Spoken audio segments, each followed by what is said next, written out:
উপরওয়ালায় আমারে ধ্বংস করিয়া দিছে।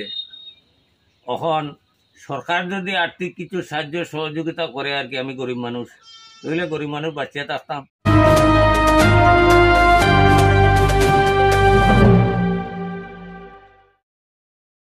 গতকাল গভীর রাতে কালবৈশাখীর তাণ্ডবে কৈলাসহর মুসলিম পল্লী 2 নং ওয়ার্ড এলাকায় প্রায় 70 থেকে 80টি পরিবারের বাড়িঘর ভেঙে তছনছ হয়ে যায়। ঘটনার বিবরণে জানা যায়, গতকাল গভীর রাতে কালবৈশাখীর তাণ্ডবে ওই এলাকার প্রায় 70 থেকে 80 পরিবারের ঘর ভেঙে যায়। পাশাপাশি প্রবল শিলাবৃষ্টি হওয়ার কারণে অনেকের বাড়ির টিনের চাল ফুটো হয়ে যায়। পাশাপাশি অনেকের বাড়ির টিনের ছাউনি গাছের মধ্যে গিয়ে ঝুলে পড়ে। পাশাপাশি বৈদ্যুতিক খুঁটি রাস্তার মধ্যে ভেঙে পড়ে গোটা কৈলাসহর মহকুমায় বিদ্যুৎ পরিষেবা বন্ধ রয়েছে। তাই ক্ষতিগ্রস্ত পরিবারদের দাবি, প্রশাসন যাতে তাদের আর্থিকভাবে সাহায্য করে, কেননা ওরা গরিব অংশের মানুষ, অনেক কষ্ট করে ওরা বসত ঘর নির্মাণ করেছে। সাংবাদিকদের মুখোমুখি হয়ে ছন্তৈল মুসলিম পল্লী 2 নং ওয়ার্ডের নির্বাচিত 50 সদস্য ঘটনার বিস্তারিত জানান। কৈলাসহর থেকে শুভঙ্কর দাসের রিপোর্ট, RTV ত্রিপুরা।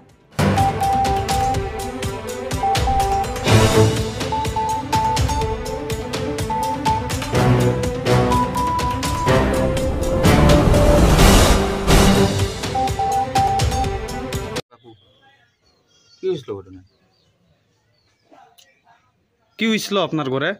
ওই আমার ঘরে কি হয়েছিল, গতকালকে রাত্রে আনুমানিক 3:30 নাগাদ হঠাৎ করে একটা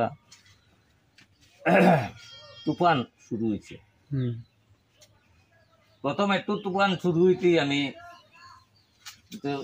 এই ঘরেই আমরা থাকি। তো তুফান শুরু হইতেই আমরা বাইরে বিছনা থেকে উঠে গেছি গিয়ে, বাইরে একটু কিতা হইতেছে দেখি। এরপরে দেখলাম যে মানে দরজা খোলার আর উপায় নাই। তো দরজা খোলার উপায় নাই, দরজার মধ্যে উকড়াটা লাগাইয়া আমরা দুইজন দরজার মধ্যে ঠেলা দিয়ে ধরছি। এমন সময় উড়াইয়া উপরের চাল কই যে উড়াইয়া লইয়া গেছে, এটা আর ঘরের ভিতরে থাকি আমরা কইতে পারি না। এরপরে যখন বৃষ্টি পড়ে, তখন বৃষ্টি ভিজিয়া আমরা কিছু বিছনাপত্র এটা গুটাইবার চেষ্টা করি, আর এদিক থেকে এদিকে নেওয়ার চেষ্টা করি, আর কিন্তু উপায় নাই, নিজের প্রাণ বাঁচানি দায় পড়ে গেছে। চকির নিচে ঢুকছি, দুইজন আসলাম আমরা, চকির নিচে ঢুকছি। ঢুকিয়া মোটামুটি এই বৃষ্টি বিচ্ছি ঠিক আছে, কিন্তু উপরে কিছু বাধা বিঘ্ন পড়ছে না, গায়ে কোনো আসর লাগছে না। আপনার ক্ষয়ক্ষতি কেমন হয়েছে? ক্ষয়ক্ষতি তো এটা আর কইয়ালাম নাই, মানে বিছনাপত্র, হান্ডি বাসন, ঘরে যা যাবতীয় যা জিনিস থাকে আর কি সব শেষ পরিমাণ। এটা টিভি টাবি আসলো, এটা সব ভাঙ্গিয়া গুড়া। আপনার নাম কি? আমার নাম গৌস আলী। গৌস আলী। এটা কোন জায়গা? এটা হইলো সন্তৈল মুসলিম পল্লী 2 নং ওয়ার্ড। 2 নং ওয়ার্ড। তো আপনারা কি এখানে আইসলো নি? তহসিলদার আইসলো, আইয়া ওই দোকানের এখানে আইয়া বইয়া 5-6 জন লইয়া কার কার কি হয়েছে আছে বিষয় মোটামুটি একটা লেখালেখি করিয়া লিয়া, নামটা পাইতা লেখা। আপনারটা লেখছে নি? আমারও, আমি গেছি না, আমার ডাকছেও না, এখানে অন্য মানুষে হয়তো আমার নাম কইছে, লেখিয়া হয়তো লইয়া গেছে। আপনার কি চাইতেছেন?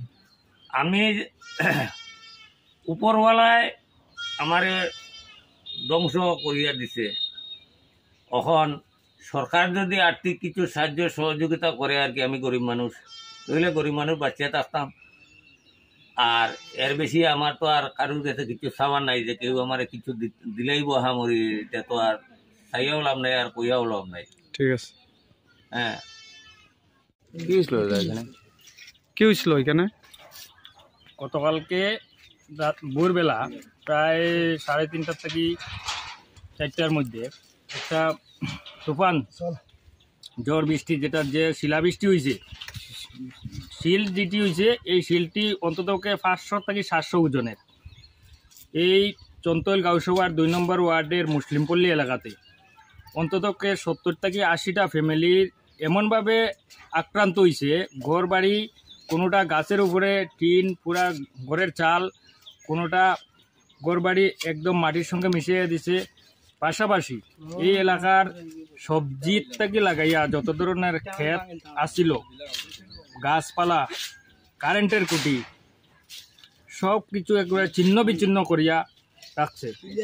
এই হিসাবে আমরা সকালে টাইমে আমাদের গ্রামের প্রধান আইয়া এরিয়াটা দেখছে, তহসিলদারের সঙ্গে যোগাযোগ করছে, তহসিলদার সাহেব আইছে, আইয়া আমার এরিয়াতে প্রত্যেকের বাড়ি বাড়ি গেছে। সব জায়গা সম্ভব হয়েছে না, 2-4টা বাড়িও বাকি রয়েছে। কি আশ্বাস দিছে? আশ্বাস দিছে যে উনি উনার যে এসডিএম সাহেব বা উনার উপর মহল যারা আছে ডিএম সাহেব, ওনার কাছে এই বার্তা বা এই ছবিগুলা পৌঁছাইবেন। পৌঁছানোর পরে এই এলাকার মানুষগুলা সরকারের সাহায্য সহযোগিতা থেকে বঞ্চিত হইতো নাই। যতটুকু সরকারের আছে এই সাহায্য সহযোগিতার পাইব মানুষ। আপনার কি কোনো ক্ষতি হয়েছে নি? হয়েছে, আমারও বাড়ির চালের উপরে গাছ পড়ছে, পড়িয়া একটা চাল ভাঙছে। আরও পাশাপাশি এই দেখেন আমার পাশের বাড়ির গাছের আঘাতে পুরা ঘরের ছাউনি। চালটা লাগাইলাছে। আপনার নামটা? আমার নাম আতাউর রহমান, 2 নম্বর ওয়ার্ডের পঞ্চায়েত মেম্বার আমি। ঠিক আছে।